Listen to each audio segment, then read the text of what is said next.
Hey there, my name's Joe Keyport, and you're listening to the Ear Coffee Podcast.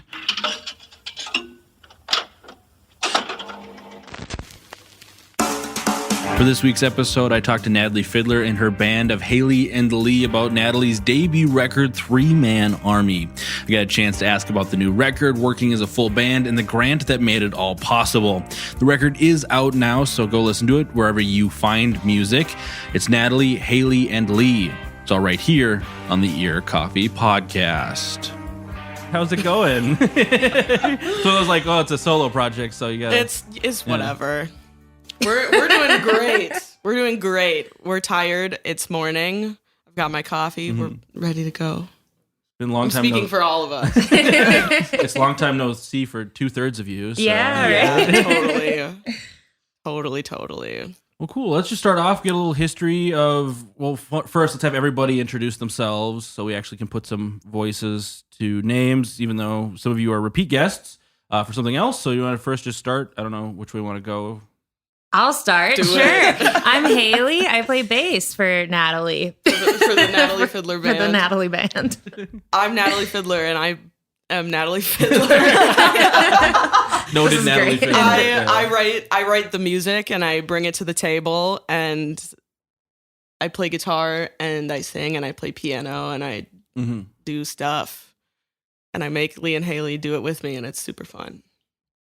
My name is Lee Underwood, and I play lead drums. Lead drums? I'm the lead drummer. King of Tom the 1. king of Tom 1. Yeah. I hit stuff. Nice. So just start off, talk to me about the history of this project, Natalie. Obviously, it started with you because your name's on it. Yes. So just start off and how we got to, well, today. You know? Well, so I have been a musician since I was a child, and I think these two can say the same. And I was in a bunch of different ensembles and bands when I was younger, in adolescence, teen years, all throughout college, of just kind of switching between all these different ensembles and bands and feeling like the constant between all of them, of course, was me, and that I really wanted to kind of, I guess, in a sense, be selfish and keep my songs for me when I write them, rather than like have to go through it again of writing a song and giving it to a band and hyping it up together and making it something beautiful, and then we break up and then I never get to play that song again in its true fashion. And so in 2018, when I was in college, I decided, just as like a fluke, I was going to record a record with some friends in just like their basement studio. And I loved it, and it was so much fun. And I decided that I'm just going to keep up the solo act. And I moved back to Minneapolis in 2019 after college and roped in Lee and Haley. We had played together before. We've known each other for a bajillion years from working together at She-Rock camps. And bringing them in kind of felt like the missing piece, because now I have these two amazing musicians that want to play the music that I write and add their own spin to it. And we just made a new record that's coming out on May 13th. And super exciting. Yes. Very, very, very much exciting. So that first record then, was that Steak and Eggs? That was Steak and Eggs. And that was all you? That was all me. And that was a lot of goddamn work. I can imagine. It's really nice to be able to let up on the reins a little bit and not be like the only, musician on the whole record. It's nice to hear other people add their spin to my music. It's nice to not feel alone like an island. I want to look at you guys, but I don't want to turn away from the mic. But yeah, do you guys have stuff to add to that? Would you like to talk about when I recruited you? I was like, yeah. When did the Haley and Lee? When did you guys join the project? Trying to remember. How long has it been? It was 2019 when we first played together. The first show we played with Lee as the drummer, and Lee is my fiance, by the way. So let's get that out of the way right now. Yeah, that's me. That's me. First show with Lee was at Mort's for a She-Rock residency, and I played bass for that show, and Claire Altendal from Boyish played guitar. Oh, that cool. was so fun. There was a minute there when it was just like a rotating cast of people around me, and I was like, I'll play whatever, I guess. And so that was the first gig with Lee. And then later that year, it was in March, we played at Mayslax with Hot Pink Hangover for one of their single releases. And that was when I first asked Haley to play bass, and it was magical, to say the least. And so when I moved back here, I was like, I need Lee and Haley in my court. And yeah. Really tough decision. Really hard. So hard. No, it was nice to branch out and play bass in a project because it's my first time doing that. So it was you cool. freaking ripped. Yes. It's so fun. I love it, but Ridiculous. it's definitely like not my primary. So it was a little adjusting, a little weird getting into it at first, but I am having so much fun with it.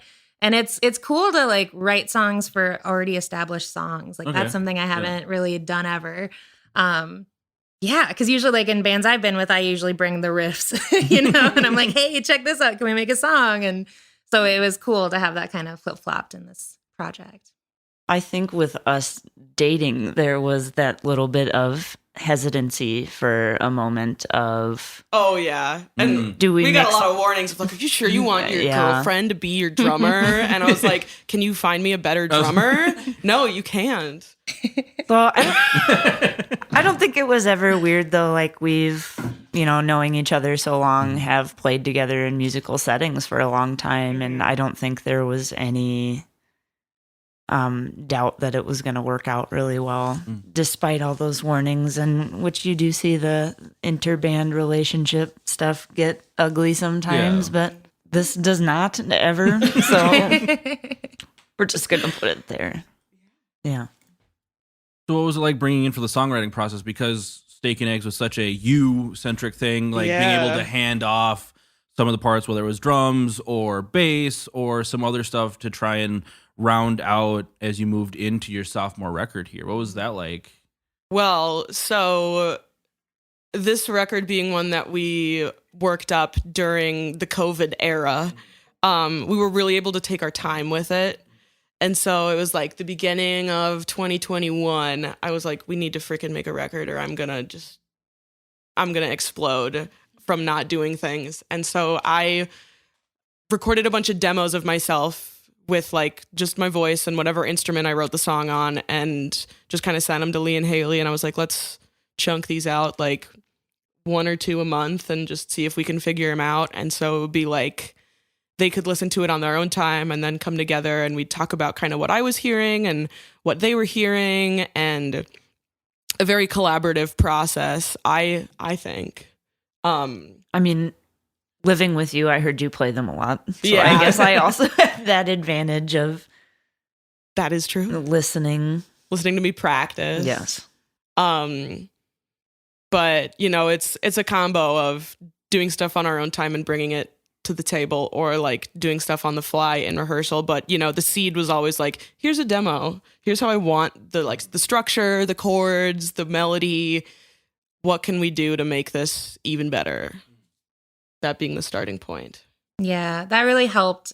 Just being able to loop that at home first. Like jamming scares me so much. It feels just so on the spot, and I can be so comfortable with you, but like jamming is hard, and you don't really like learn how to do that. You just got to do it, right? Yeah. So it helps to kind of have that time with your songs first to kind of hash out ideas, and then we bring them together, and that feels so much better to me. How long have these songs been around? Because I was looking back through, because you did the first Ear Coffee live session, where 3 of the 4 songs or 3 of the 5, 4 of the 5 showed up on this record. And so these songs have been around since at least July of 2020.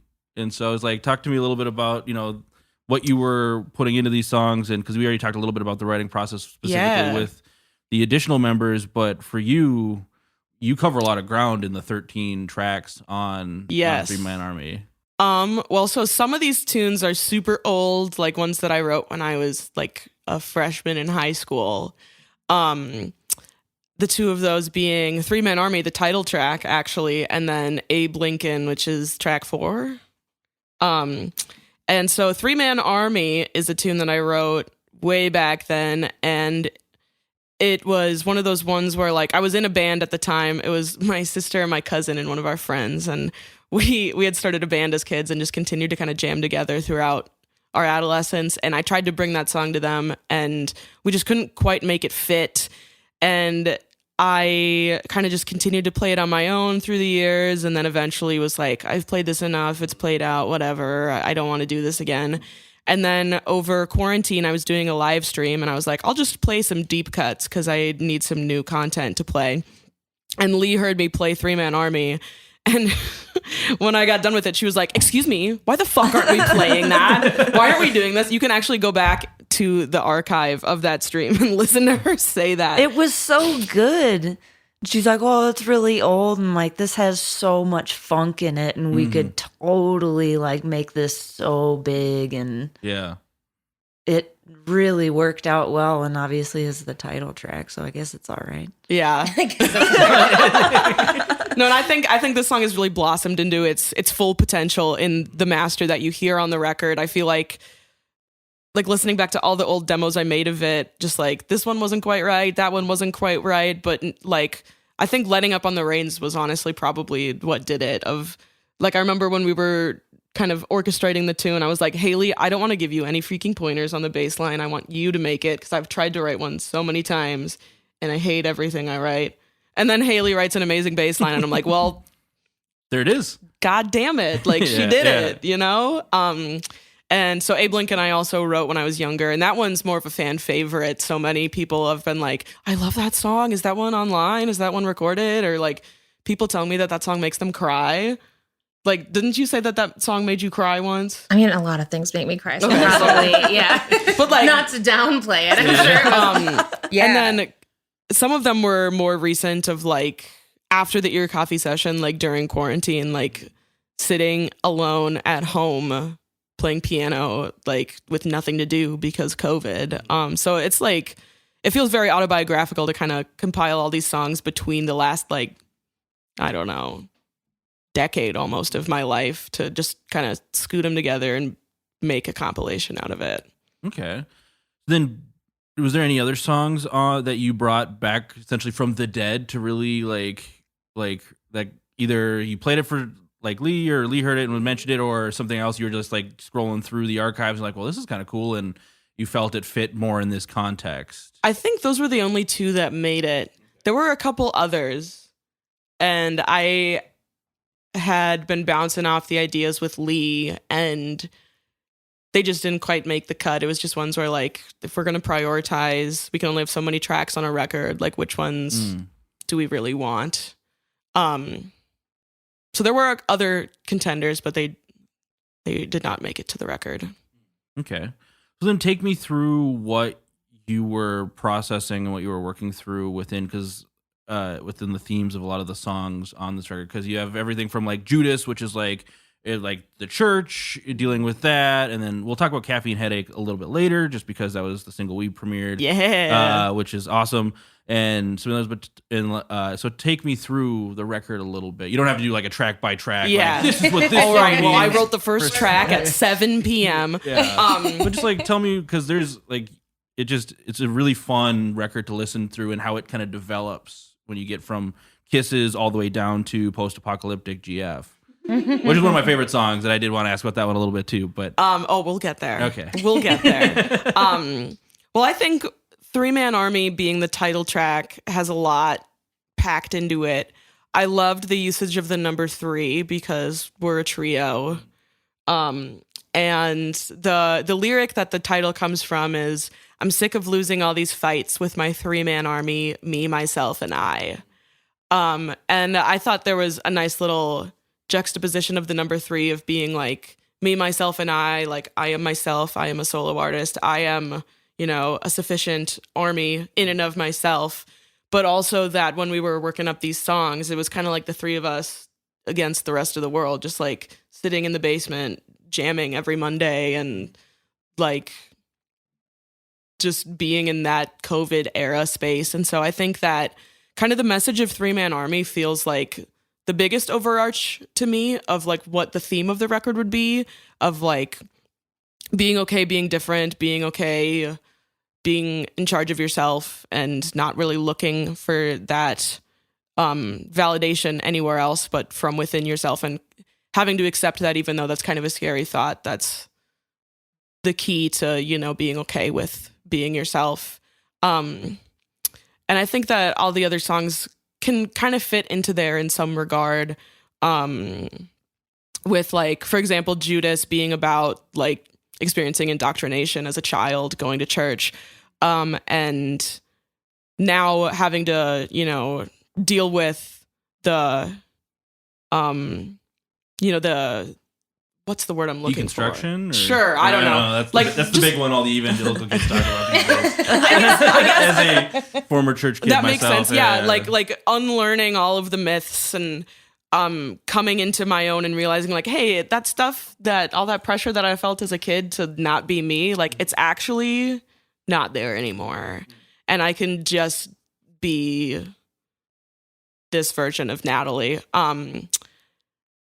And I think, yeah, that's pretty much what I would say about like the album as a whole without getting too far into each track minutely. Well, I do want to ask about Chuck E. Cheese specifically. Oh, Jesus. And the intervention, 'cause I was like, ready for this. and I was like, I suddenly hear the conspiracy theory about Chuck E. Cheese and their pizza, and I did want to ask about that and the decision to include it and like where that came from, because that's just so funny. Especially it's like track on that. Well, like a Haley, do you want to start? palate cleanser between the A and Do B. we tell like a the story, like the true story, or do I don't know. Okay. Well, you have to tell the true story. You know? Okay, so I was Dun, dun. I teach lessons, and one of my students told me about this conspiracy, and so that's where it forgot. came from. It always starts with a student. I know, and this is why it feels weird to talk about. But then we were hanging out as we do. We were not sober. We Let's were just say not. that. That's perfect. You gave a card game. We to were playing us? a card game. Yes. We're not going to say what that card game was. It's a great card game, though. Oh, It's great. so fun. But yeah, basically it was like, hey, tell a conspiracy story or do the consequence of the card, you know? You're right. And yeah, I just told the story Haley- about the cheese. Yeah, Haley. Charles Entertainment. Charles Entertainment. Jeez. And I really don't know what possessed me to pull out my phone and start taking a Okay, voice yeah. memo. I didn't know you were doing it. I don't think I knew that I was doing it. I'm gonna be honest. But the next day, I was like, "This is freaking hysterical! Like, this needs to be immortalized somehow." And there's a track on Nat and Alex Wolf's most recent EP. I think, what is it called? Public Places. And the track is called Note, and it's this like minute-long track of their mom trying to tell a joke and just absolutely butchering it, with just like some ambient kind of sounds and loops and whatnot happening in the background. And I thought that was a really, really interesting idea. It felt very autobiographical to like take a piece of life, like a piece of, you know, an experience that was just like, I recorded it on my phone and turn it into something more. And I think the reason why I wanted to use that soundbite and add it into this record was, again, to kind of bring back that theme of like us against the world, of like, you know, us and Haley and her fiance Matt, just like we're also next door neighbors, so that adds another layer of bullshit. Always asking Haley if it's trash or trash and recycling week, that kind of stuff. Borrow stuff from It was each just other. trash this week. Can I borrow some coffee Coffee creamer? That creamer, happens a always. lot. I'll give it back. But it felt like that was kind of almost a reverent space of like us just sitting around and finding a moment of like laughter and joy in the midst of the bullshit, and kind of using it not only as an intermission from life, but now an intermission in the middle of the record to like pause and have a moment of hysterics and reprieve before we get back to bangers. Yeah. Yeah. What's the conspiracy theory? Does someone want to quick explain it for the? I mean, not you'll good at hear it quick when you listen stories. to the record. I but might be able to recite the You track. don't have to do it word for word. You don't have to do it beat by beat. We're not asking for like a live Yes. slam poetry reading or Oh, something. dang. I was ready for it. No. Yeah, basically the short of it is that the pizza at Chuck E. Cheese is never fresh. It comes out too quick to Yeah. be that fresh, and the pieces don't line up. So, you look at the pizza and you're like, wait a second, this doesn't make sense. How did it come out so quick? Why is half the pizza like kind of smushed? So the conspiracy is that they take the pizza that you don't eat and then put it into a new pizza, pop that back in the oven for a quick 5, and then they bring it out. And you don't know the difference. And You're this goes too- all the way to the top. all the way to the top. All the way. That's the short one. So, and we were trying to discuss like, okay, so then how many pizzas do they really make? Do they make like one in the morning? Oh no! Like how many? How many do you think? How many? Yeah. Oh gosh, I'd say a solid 4. Like maybe like one cheese, one pep. One pep, one sausage. Like just sausage. Yeah. I feel like. Do you And then think? maybe Do you think they pick the toppings off Yeah. to make a Oh, cheese no. pizza? They're like, oh, get They the have to fill the sausage off of gaps. here. Oh yeah, that's true. what if their 4 in the morning are all cheese pizzas? And This is deep. and then they have the toppings and they add the toppings, but onto their repurposed cheese pizzas. Oh my god. Wow, I believe it. we solved it. We saw this. This goes all the way to the top. Oh, that's funny. That's really funny. Because I remember Shane Dawson before everybody realized that Shane was an awful person. He did a big I old documentary cringed. on it back in the day. Yeah, Mm. but Shane fucking Dawson. Good morning to everyone except for Shane Dawson. true. So then, moving on, the first single from Three Man Army was "Caffeine Headache," and you released a music video that was produced by Chelsea Oxborough.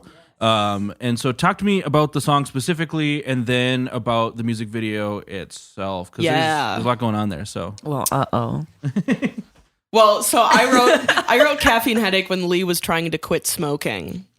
I fell off that wagon. Yeah, it's a process. It's a process. But Lee trying to quit smoking was a really weird place for me to be because I grew up in a family and a household that had a lot of experiences with addiction and just dealing with a lot of loved ones succumbing to addiction and watching them struggle and that kind of stuff. And so when Lee was trying to quit smoking, it brought back a lot of, negative past habits and thoughts for me. And I found myself like having to really, really, really will myself into not developing these codependent habits again and having to, spend a lot of time in my head, like reasoning with myself, like, this is not, you can't fix this, even though you want to. This is Lee's battle. This is not yours. And I took myself on a self-date once when Lee was trying to quit, and I went to Hell's Kitchen by myself in the middle of the day for a cup of coffee. And I was sitting there and I was like looking at my espresso. It was a mocha, and I was like looking at it and like stirring it with my spoon and just being, self-deprecating as I do. And that's when I started writing the lyrics for the first verse. And, it just kind of all spiraled after that of like just my experience of dealing with a significant other that's dealing with an addiction and having to go through that, like being in the sidecar to an addict yet again in my life. And that's where the song came from. I don't know what happened, but so Natalie and I both are pretty sure we had COVID before it was a thing. So I got super sick actually while we were on vacation in Chicago to see Opeth.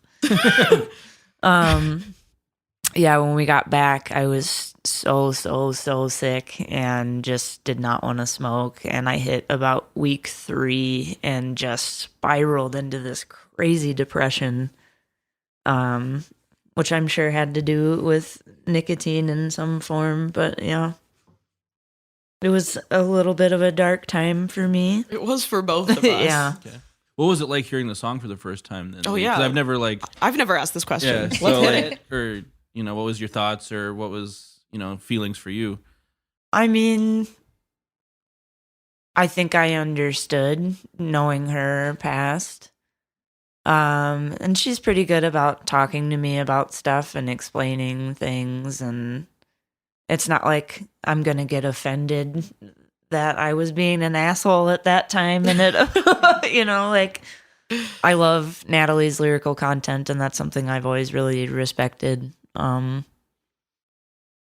It's just cool to hear people say nice things. Well, yeah.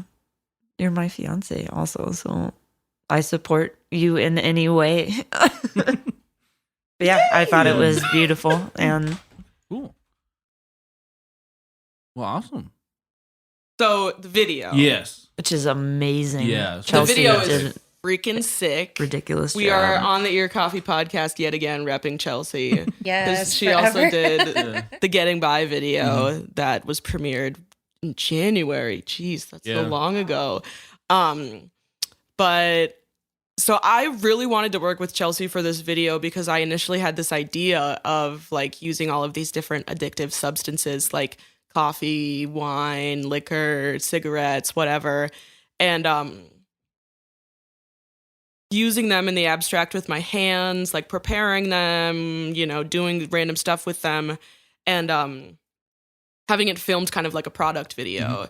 And Chelsea does amazing product videos for like different coffee brands, for like other drinks. The one that I really loved was like the ghost pepper honey one. Like they really stuck with me for some reason, and I really, really, really wanted to be able to work with Chelsea on this video so that we could get her eye on, you know, all these different abstract things that I was doing, and using all of those different, you know, like addictive components in the video to then create something new by just like messing with a canvas and smearing coffee grounds and cigarette ash and all this stuff all over it. And now I have piece of art from that video in my basement. We haven't figured out what we want to do with it yet. I bet once we get like pictures and merch and stuff, we could make a cool shadow box with like this giant canvas. Yeah, let's do it. Ooh. But yeah. Cool. So if you haven't yet, you should watch the music video over. Well, you can watch it on your YouTube page actually, Natalie Fideler. Music, and you can watch it on Ear Coffee blog. It links to it as well. So yes, earcoffee.blogspot.com because we never bought a domain. Hey, you know what? Well, then moving on, I was like, I didn't know if anybody else wanted to add anything. We could talk about how you're sitting in the video. Oh, I dislocated my kneecap the day before, right? That was so fun. I was carrying in groceries, and I wanted to carry in more. I wanted to make it a one trip when it needed to be a two trip. And then I tripped. So I was like, well, shit, now what? And we were able to be accommodating, and I was able to sit, and I thought I was going to look so dumb. And it turned out to look really cool. Looks I don't chill. think it looks awkward at all. Yeah, because the shots are so quick too. You know, like that's, I don't know. I think I was just overthinking like I normally do, but that's a really common theme in this band. Oh yeah, No. Ruminating. It's just your Robert Fripp, like this King Crimson Oh moment. yeah. Oh my God. I love that. God. Never read it, but I saw like passed an article one time talking about why he sits down all the time. Okay. I have no idea. I have no idea I'm not a big either. King Crimson fan. I am. Oh yeah. but- There's actually a King Crimson quote in the record somewhere. Oh wow, nice. We'll have to That's a little Easter egg. Yeah, we'll let people find that one themselves. I did want to ask about one more song. Yes. Specifically the last song, Post Apocalyptic GF, just because that one's just so fun. Like a great way to like close the record out. So talk to me about that one, because that also kind of has the me, myself, and I bit a little bit, or is it? I might be reading into it too much. I mean, I say lyrical, me and I all the time. Yeah. I could just, when you mentioned it earlier, I was like, oh, that might be a bit, but Yeah. Well, that song is obviously written about Me. Haley. Obviously. Our neighborly love. our Yeah. No, I actually wrote the song before we lived next door. So I was admiring you from afar. Oh, no, wow. that's not true. What's going on here? Well, so that was like right around early mid 2020. And so Haley and I are both music teachers, and we had to start teaching like virtual lessons from home during quarantine. And I was spending like all my days just sitting at my piano with a laptop in front of me talking to children, and I felt like I was going insane. And then like I was just playing my piano all the time because I was always sitting there, and then the rest of my life was Lee, because that was just who I saw every day and pretty much the only person I saw every day. And it just felt again like us against the world. And I like started kind of just humming the melody to myself and hearing it in my head. And one day I just kind of sat down and wrote some stanzas, and it ended up being somewhere between like Regina Spektor, I think, and then like a show tune. And I don't even remember playing it for you for the first time. Do you remember? No, I don't. But yeah. I'm sure it was one time when I got home from work and you're like, come sit down, you have to come sit down and hear this. Which obviously that happens a lot. happens. Like, Lee, you have to come see these chords on the piano. I need to show you this chromatic bass line. And you're like, let me take my shoes off, Natalie. And then there was like an instrumental break in the song that I never really knew what to do with. And then I was bringing horn players into the studio for 3-Man Army, and my friend Megan Reinschmidt, who plays trumpet on the record, came in. And when I knew that she was coming in, I was like, well, maybe there should be a trumpet solo. Yeah. And I especially wanted Megan to do it because Megan is also a person who is a woman in a relationship with another woman. And so I thought it would be great to have, you know, some more queerness on the track. And I think it adds a lot. It gives it more quirkiness, and I just love it. It kind of feels like a bonus track without being a bonus track to me. Oh, absolutely. You did release two, like leading up to the record, two standalone tracks. That was Power Move and Inside of You. I was wondering why those didn't get included with 3-Man Army, because they were like, there was like 2020 and 2021 was kind of the release for those. It was 19 and 20 for those two. Oh, okay. And so they were initially in the record. It was going to be a 15 track. And then we got to the studio, and it just felt like we had grown so much playing together, and my writing style had taken a different turn. And it was like I was putting them on my hard drive to like give to the engineer for like a remaster or a remix, and it was just like, these just don't quite feel like the same vibe. Those were also the first two singles, any song ever that we tracked together and wrote together, and so I think that, you know, there has been a lot of growth since 2019. I think we just wanted to put out some music too, even if New it wasn't stuff, too. new material. It had been a while. We wanted to represent, I think, the three of us as we were officially. Head nods on the audio podcast. Yes. So this record was made through the help of a grant. It sure which was. Which is really cool, because I feel like more grants should be given to musicians to Hell make yes. cool shit. So talk to me about the process of getting the grant and who you got it from, and So it was summer 2021, and I was scrolling through Facebook, and it was actually in the She Rock members Facebook group, and someone shared a link to the application for the LGBTQ plus Emerging Artist Award from the Music Forward Foundation.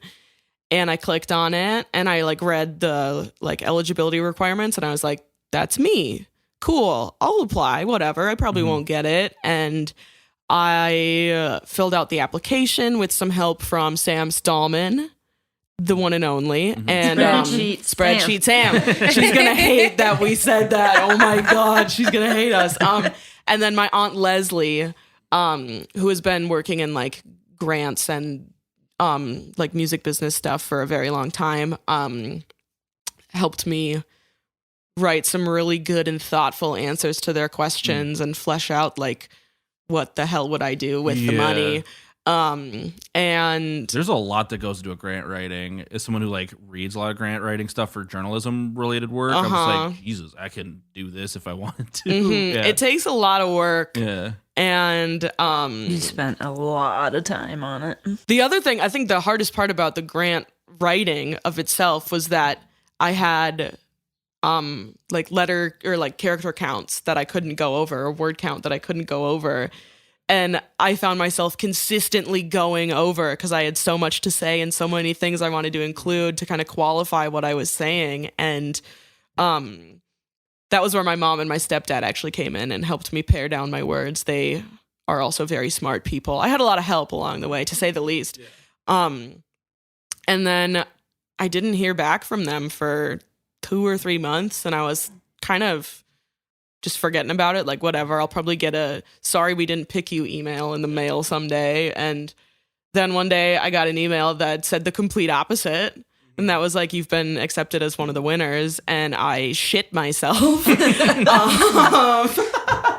I called Lee at work screaming. Do you remember that? I do. Did I call you screaming? I don't remember. I blacked out, let's be honest. And so yeah, they gave me $10,000 and we made a freaking record. And so many things that are new to me were able to happen because of this grant funding. Things like recording this in a real studio and not in someone's basement.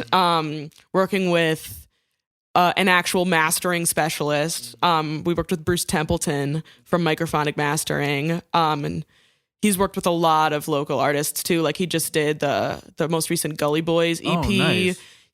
What really got me actually was that he did one of the Dessa with the Minnesota Orchestra ones. Okay. And I was like, okay, so this dude knows classical instruments too. Like, let's get in on that. He also did one of the Suburbs records recently. Like, he's the shit.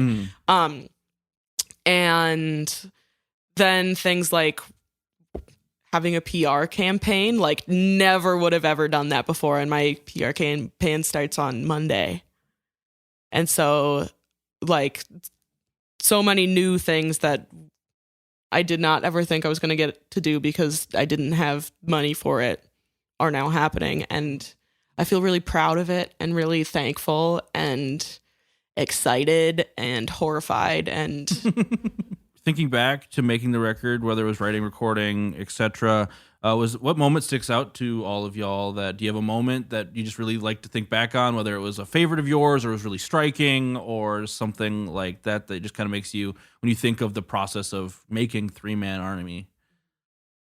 I have plenty, but I've talked a lot. Oh man, I might have. Okay, it's just so hard to pick, you know? Yeah. But I think specifically in the studio, what I really appreciated was just like, it's so cheesy, but just the support, you know? Like, we all had rough moments of like, oh yeah, we made the decision to do like all of our songs in one day. So like, you know, all bass would be tracked in one day, all drums would be a different day. And yikes, yeah. Yeah, it was really intense, especially for a full length, you know? And so there's definitely moments where you just beat yourself up and kind of get in a funk and not in the fun way.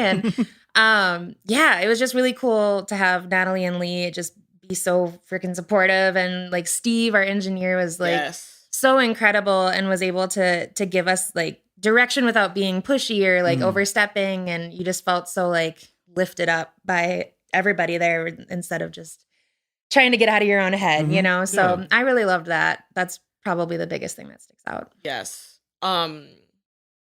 So we recorded it at Mad Recording with Steve Vanderhork, who is, I love Steve now. He's my new bestie. I barely knew him before we recorded it. It was like we knew him because he worked at Clash Drums with Lee. And so like Lee was buds with him. And then she was like, Steve records. You want to record with Steve? Well, he recorded, I'm in a progressive metal band called Portentum, and Steve recorded Portentum, and we just had the most amazing experience with him. He's, like Haley was saying, he's a really supportive guy. He's a fellow drummer. Nice.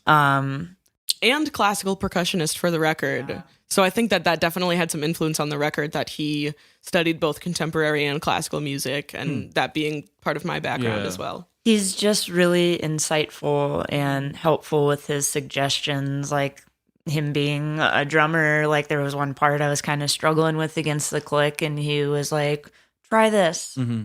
And it ended up working really well. Like all those super helpful small things, and never oh, that doesn't sound right, do it this way. Yeah. Like just he lifts you up and is excited about the music. Totally. Which helps a lot. So that being said, when we were tracking guitar, and we were doing guitar for Dance With Me, I was really struggling with the part because, it's kind of a funkier tune, and I was like really concerned about whether or not I was playing behind the beat and being a good funk musician, right? And because we were ruminating again, classic. And Steve and I were listening back to the takes, and there was one take, and Steve was like, I think this has to be the one. And there were like a couple spots that I didn't feel great about. But Steve was like, no, I think this needs to be the one. It's got the character, it's got the feel. And we just kept listening to it. And eventually, listening to the song playback, I was just crying over and over again. Like every time we got to like the end of the song, towards like the bridge, the ending, I was just like, waterworks.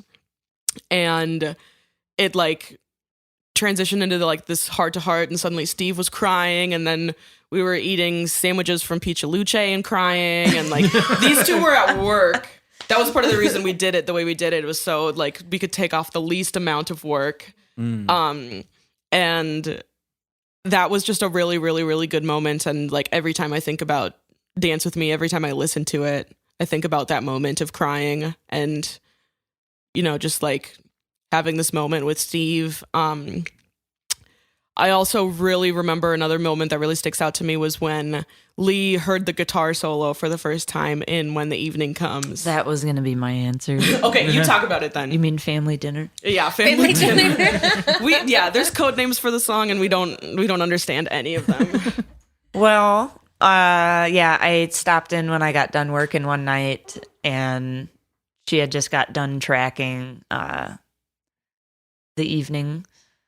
And when we got to the guitar solo, I was absolutely blown away. Natalie is obviously an amazing guitar player, but you don't really see her like shred too often. Like you solo, but you're not like... I'm more of a melodic solo. Yeah. But to hear that solo for the first time, like totally blew me away. And I remember Steve turning around and going, I think I just watched you fall in love with Natalie all over again. So that was a really special moment. And I think, honestly, just the recording process, being able to hear everything as it is, Haley's bass lines are honestly... Yes!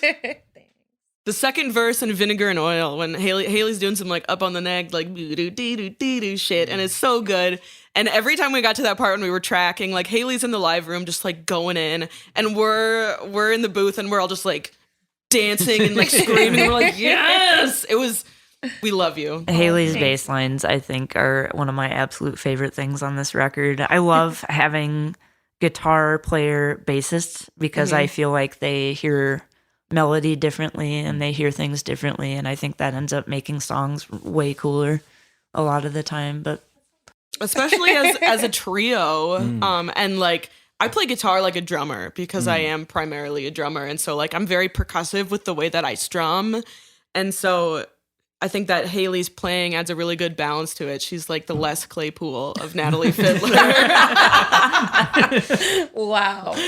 Let's do a Primus cover. Yeah, sure. Should we do the new one all 11 minutes? Yeah, let's do it. Great. Just double them. We'll just play them back to back. We'll play that 5 times at the release show, and that's it. Paranoia over and over again. Love it. So then finally here, where can people find Natalie Fideler, your music online? Where can they connect with you? So my most important hub right now is Instagram, Natalie Fideler Music, all one word, Natalie. Here's the hard part, Fideler. Fideler. It looks like Fideler, and then music. I hope you know how to spell music. From there, my link tree's in my bio. You can also find me on Facebook and Twitter and YouTube if you want to see some cool videos and stuff. There's already 2 music videos up from the record for Caffeine Headache and Dance With Me dropped yesterday. Yep. And is we've there gonna got be 2 more? Or is there are 2 more. Hell yeah. Judas is coming up next, and Judas will have a lyric video coming out. Can't say too much about that yet. And then Lee recorded Judas in 1 take.